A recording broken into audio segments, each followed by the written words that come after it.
उन्नीस और आप देख रहे हैं इंडीज। आज लोअर असम पॉलिटिक्स पर आज नया सा एक पॉलिटिकल इक्वेशन हमें दिखाई दिया है। जो कल रात को बीटीआर जो इलेक्शन हुआ था, वही बीटीआर इलेक्शन का रिजल्ट आया था कल रात को। काफी देर हो गया था, लेकिन फिर भी आप लोगों को देर होने से भी काफी रिजल्ट का बारे में पता चल गया था। और आज जो फाइनली जो आज क्लियर जो हुआ है, बीटीआर का टोटल 40 सीटों में से सबसे ज्यादा बहुमत लेके जो जीत हासिल किया है लार्जेस्ट पार्टी हिसाब से हाग्रामा मोहिलारी का बीपीएफ पार्टी, यानी कि 40 सीटों में से 17 सीट हासिल किया है हाग्रामा मोहिलारी का बीपीएफ पार्टी ने। और 40 सीटों में से जो 9 सीट जो हासिल किया है वो है बीजेपी, भारतीय जनता पार्टी। इस बार जो है पहले एक ही सीट था और इस बार जो है उन 1 से आज 9 बन गया है बीजेपी का बीटीआर इलाका पर। और उसके बाद प्रमोद बोरो, यानी कि एक समय का एप्सू का प्रेसिडेंट रह चुका है प्रमोद बोरो, बीटीआर साइन होने के बाद उनके साथ और भी एनडीएफबी का कुछ लीडर्स उनके साथ एक साथ वो लोग यूपीपीएल पार्टी में ज्वाइन किए। और यूपीपीएल पार्टी में ज्वाइन करने के बाद प्रमोद बोरो जो है वो बन गया प्रेसिडेंट यूपीपीएल पार्टी का।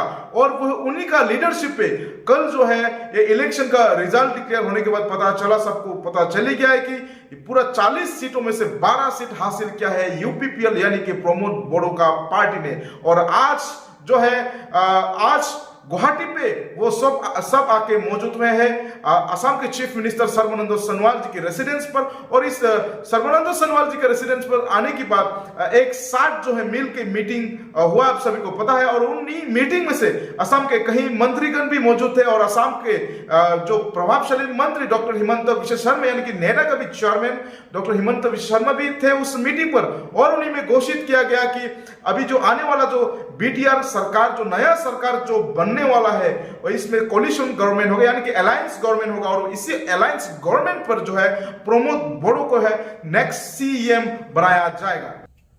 और इस अलायंस में है फॉर्मर अल्फा का कमांडर 709 बटालियन का नोबो सरनिया और कोकराझार का एकमात्र एमपी, उन्हीं का जीएसपी पार्टी का एक सीट जो आज बीटीआर इलेक्शन पे जीत हासिल किया है, वो पार्टी भी इस अलायंस में शामिल है।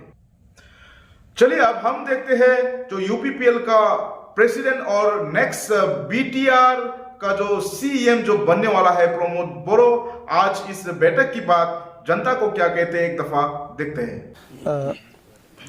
সাংবাদিক বন্ধুসকল আৰু আমাৰ উপস্থিত আমাৰ ষ্টেট প্ৰেচিডেণ্ট ভাৰতীয় জনতা পাৰ্টিৰ ৰঞ্জিত দাস ডাঙৰীয়া, ডক্টৰ হিমন্ত বিশ্ব শৰ্মা ডাঙৰীয়া, নৱ শৰণীয়া ডাঙৰীয়া, প্ৰথমতে মই আপোনালোকক ধন্যবাদ জনাইছোঁ কি ইমান দিনে আমাৰ নিৰ্বাচনী কাৰ্যসূচী বা বিভিন্ন সময়ত আপোনালোকে সহযোগ কৰি আহিছে। আৰু আপোনালোকৰ জৰিয়তে বিটিআৰবাসী ৰাইজক মই ধন্যবাদ জনাইছোঁ। এই নিৰ্বাচনত আমাক যথেষ্ট সঁহাৰি জনালে, আস্থা আৰু বিশ্বাসত ল'লে, সেইকাৰণে মই ধন্যবাদ জনাইছোঁ। আজি এটা ঐতিহাসিক দিন। আজিৰ দিনত ইউপিপিএল দল, ভাৰতীয় জনতা পাৰ্টি আৰু জিএছপি আমি একত্ৰিত হৈ বিটিআৰবাসী ৰাইজক সেৱা কৰিবলৈ গৈ আছোঁ। আৰু যোৱা দশকৰ পৰা দশক ধৰি বিটিআৰবাসী ৰাইজে বিভিন্ন অনাকাংক্ষিত সমস্যাৰ সন্মুখীন হ'ব লগা হৈছে। আৰু সেই সময়ত বড়োসকলৰ লগতে বিভিন্ন জনগোষ্ঠীৰ ৰাইজে বহুত দুখ পাইছে, কষ্ট পাইছে। আৰু এইখিনি সময়ত আমি বহুত সময়ত হয়তো সমভাগী হ'ব পৰা নাই, এইকাৰণে মই ক্ষমা বিচাৰিছোঁ। আৰু এইখিনি সময়ত আমি চবে এটা ডিটাৰমাইন হৈছোঁ কি অনাগত দিনত আমাৰ বিটিআৰ অঞ্চলত কোনো জাতি জনগোষ্ঠীৰ মাজত ভেদাভেদ সৃষ্টি নহ'ব, কোনো জাতি জনগোষ্ঠীৰ মাজত সন্দেহ আৰু শংকা সৃষ্টি নহ'ব। সকলো জনগোষ্ঠীৰ শান্তি সম্প্ৰীতি আৰু নিৰাপত্তাৰ মাজেৰে আমি জীয়াই থাকিব পাৰিম। আৰু বিটিআৰ বুলি যি এটা ক্ষুদ্ৰ ইয়াত শাসন ব্যৱস্থা আছে, সেই ব্যৱস্থাটো আমি সকলোৱে মিলি এটা ভাল শাসন ব্যৱস্থা হিচাপে গঢ়ি তুলি সকলো শ্ৰেণীৰ ৰাইজক লাভান্বিত কৰিব পৰাকৈ, ছাপোৰ্ট কৰিব পৰাকৈ সেই শাসন যন্ত্ৰটো আমি আগুৱাই লৈ যাব পাৰিম। तो आपने सुना है कि प्रमोद बोरो जी ने क्या कहा है। चलिए एक बात तो आज साफ हो गया कि पॉलिटिक्स जो है, democracy is all about numbers, ये नंबर्स गेम है।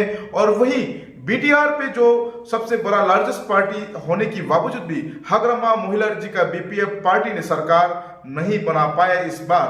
और जो प्रमोद बोरो के साथ और 2 पार्टी मिलकर जो बहुमत ज्यादा होने की वजह से अभी नेक्स्ट जो है सरकार बनाने जा रहा है और नेक्स्ट चीफ प्रमोद बोरो बनने जा रहा है। चलिए अब हम बात करते हैं प्रमोद बोरो जी की जो निजी जिंदगी के बारे में। प्रमोद बोरो एक ऑर्डिनरी फैमिली से, एक किसान फैमिली से वो बिलोंग करते हैं। तो बहुत ही एक गरीब और ऑर्डिनरी फैमिली से है वो। जिस समय प्रमोद बोरो जी वो पढ़ाई कर रहे थे, वो स्कूलिंग करने के बाद जब कॉलेज में आए, उस समय उनकी जिंदगी में काफी मुश्किलों का सामना करना पड़ा। घर के जो उनके हालात खराब होने की वजह से वो अपने पढ़ाई छोड़कर वो मेघालय पे कोयला जो कोल माइनिंग पे भी वो काम करने चले गए थे अपने फैमिली को चलाने के लिए। हालांकि उसके बाद वो अपने पढ़ाई के लिए वापस फिर लौट के आए और आने के बाद वो जब फिर से लौट के आए उसके बाद जो है एफसी का ऑल बोडो स्टूडेंट यूनियन का कुछ जिम्मेदारी संभाला। और एक ये भी बात है कि जो बोडोफा उपेंद्रनाथ जी ब्रह्मा, जो बोडोफा के फादर ऑफ द बोडो जो जिनको कहते हैं, उन्हीं का जो जिंदगी में उनका बहुत ज्यादा इंफ्लुएंस था प्रमोद बोरो जी के।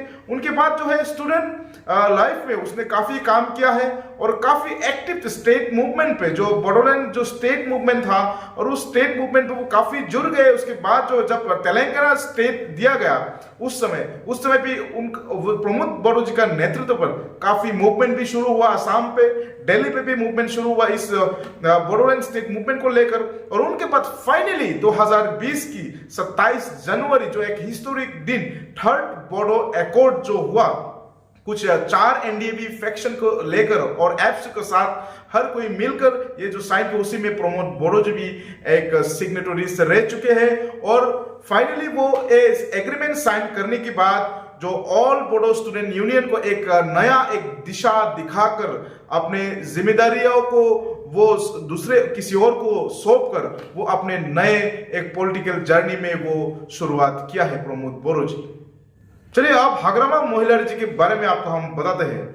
हगरमा मोहिलारी जी प्रोमिनेंस पर तभी आया जब बीएलडी का फाउंडर चेयरमैन वीर सिलागंग बसुमतारी जी का देहांत हुआ था। उनके बाद बीएलडी का चेयरमैन हिसाब से हगरमा मोहिलारी जी उर्फ हगरमा बसुमतारी ने जो ये चेयरमैन का दायित्व संभाला, तब से उनका ये जो नया जर्नी जो शुरू हुआ। उसके बाद धीरे धीरे 2003 पर बीएलटी एकॉर्ड साइन हुआ। जो बोडो एकॉर्ड वो सेकंड बोडो एकॉर्ड था, वही सेकंड बोडो एकॉर्ड साइन होने के बाद 6 महीने के लिए इंटीरियम गवर्नमेंट संभाला हगरमा मोहिलारी जी।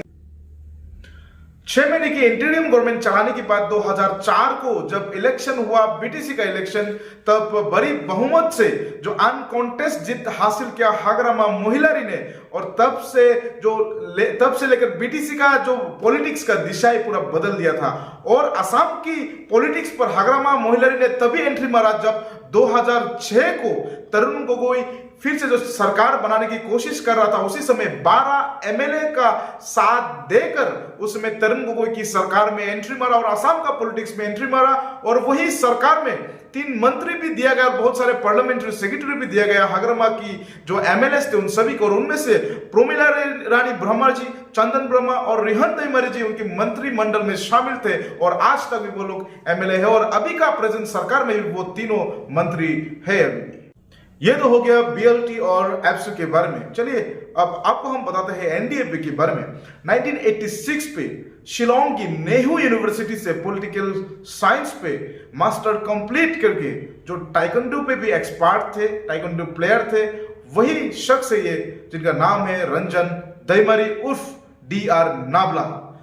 सो 1986 पे ये मास्टर कंप्लीट करने के बाद नया सा एक संगठन बनाया जो संगठन का नाम है बीएसएफ, बोडो सिक्योरिटी फोर्स।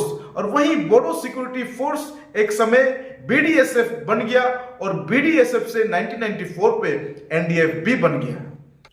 और 2004 की एक भूटान पे जो आर्मी ऑपरेशन हुआ था, जो ऑपरेशन का नाम था ऑपरेशन ऑल क्लियर, वही ऑपरेशन ऑल क्लियर होने के बाद 2005 पे एनडीएफबी जो सीज फायर पे आया।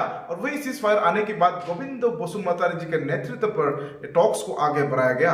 और 2008 पे जो ऑल आसाम पे एक सीरियल बॉम्ब ब्लास्ट हुआ, स्पेशली गुवाहाटी पे जो बॉम्ब ब्लास्ट हुआ, काफी सारे लोगों का जान भी गया इसी बॉम्ब ब्लास्ट पे। और इसी बॉम्ब ब्लास्ट के बाद जो है धीरे धीरे एनडीएफबी पे जो स्प्लिट होना शुरू हो गया। और वही विभाजन होने की बात जो धीरे धीरे एनडीएफबी के जो चीफ रंजन दैमारी जी को इंडियन इंटेलिजेंस की एजेंसी जो रॉ के नाम से जाना जाता है, वही रॉ एजेंसी ने विदेश से रंजन दैमारी जी को अरेस्ट करके इंडिया वापस लाया गया। और ये सब कुछ होने की बाद एनडीएपी में और 2 फैक्शन हो गया, और वही 2 फैक्शन होने के बाद गवर्नमेंट ऑफ इंडिया की शांति का प्रयास करने की वजह से, जो बार बार शांति का प्रयास करने की वजह से वो 2 फैक्शन भी फाइनली जो है ये पीस टॉक्स में आना पड़ा उन 2 फैक्शन को। और उनके बाद दिस ईयर यानी 2020 की 27 जनवरी को एनडीएफबी की चारों फैक्शन और एप्सू मिलकर जो एक एकॉर्ड साइन किया, जो एकॉर्ड जो है बीटीआर का नाम से जाना जाता है, जो एक नया बीटीआर, एक नया बीटीसी, जो एक नया पावर और नया नियम कानून उसमें जो लिखा गया।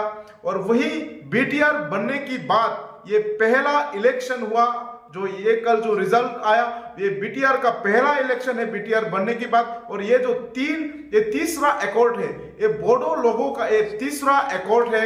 ये फाइनली एकॉर्ड जो है बीटीआर स्टेट तो नहीं दिया गया, लेकिन उनको बीटीआर जरूर दिया गया, जो बीटीसी से बोडोलैंड टेरिटोरियल काउंसिल से बोडोलैंड टेरिटोरियल रीजन बन गया। और आज वही बीटीआर का इलेक्शन होने की बाद यूपीपीएल पार्टी से प्रमोद बोरोजी जीत हासिल करने की बाद आज जो है वो वही काउंसिल का नया सीएम बनने जा रहा है।